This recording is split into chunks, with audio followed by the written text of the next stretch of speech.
एक 205 इंडोनेशियाई नई thriller horror film dark journey भी एक सच्ची घटना पर आधारित है। सबसे डरावनी बात यह है कि इसमें यीशु के 12 शिष्यों को भी शामिल किया गया है। कहानी शुरू होती है जब दो लड़कियां आधी रात को अपने पिता की कब्र पर जाती हैं और जेब से एक अजीब गुड़िया निकालती हैं। जैसे ही वे कुछ मंत्र पढ़ती हैं, गुड़िया अचानक 180 डिग्री घूमकर पीछे की ओर देखती है। केयला मदद के लिए कहती है, माँ को अलग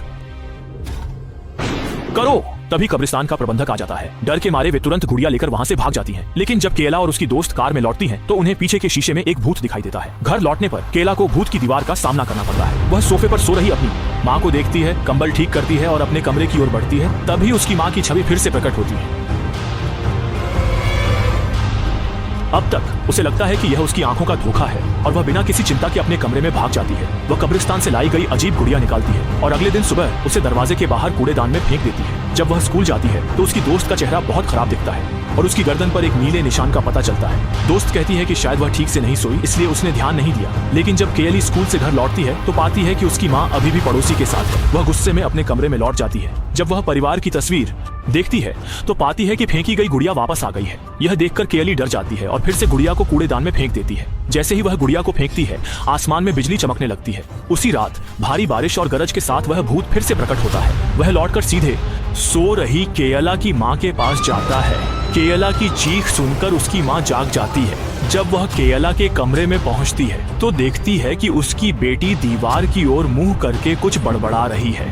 माँ के जोरदार पुकारने पर केयला धीरे धीरे होश में आती है। इस दिन से केयला में बड़ा बदलाव आता है। उसके शरीर पर अजीब निशान उभरने लगते हैं और उसकी हालत बहुत खराब हो जाती है। उसके कानों में बार बार आत्महत्या करने की आवाजें आती हैं। वह भूत हमेशा उसके साथ रहता है। जब वह देखती है तो पाती है कि वह स्कूल की एक महिला शिक्षक है। कक्षा में लौटने पर वह देखती है कि उसकी सहेली गायब है। असल में उसकी सहेली को उसकी माँ ने सुबह फांसी पर लटका पाया था। स्कूल के प्रबंधक उसे ऑफिस में बुलाते हैं और पूछताछ करते हैं। अंत में केयला उस रात की घटना को सच सच बता देती है। जब दो शिक्षक उसे कब्रिस्तान ले जा रहे होते हैं तो केयला अचानक शैतानी मुस्कान देती है और सिर से कार की खिड़की पर मारने लगती है।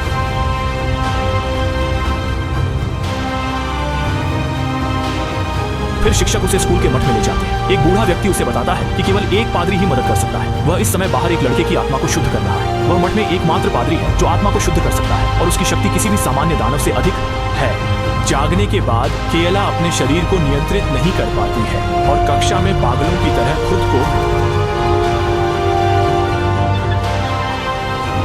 नुकसान पहुंचाने लगती है। कुछ समय बाद केयला की मां को भी स्कूल बुलाया जाता है क्योंकि आत्मा शुद्धिकरण के लिए परिवार की सहमति आवश्यक होती है। अगले दिन वह पुराने पादरी के साथ केयला के घर जाती है। फिर वह अपने सभी शुद्धिकरण उपकरण निकालता है और आत्मा शुद्धिकरण के लिए बैंगनी चोगा पहनता है और मंत्र पढ़ने लगता है।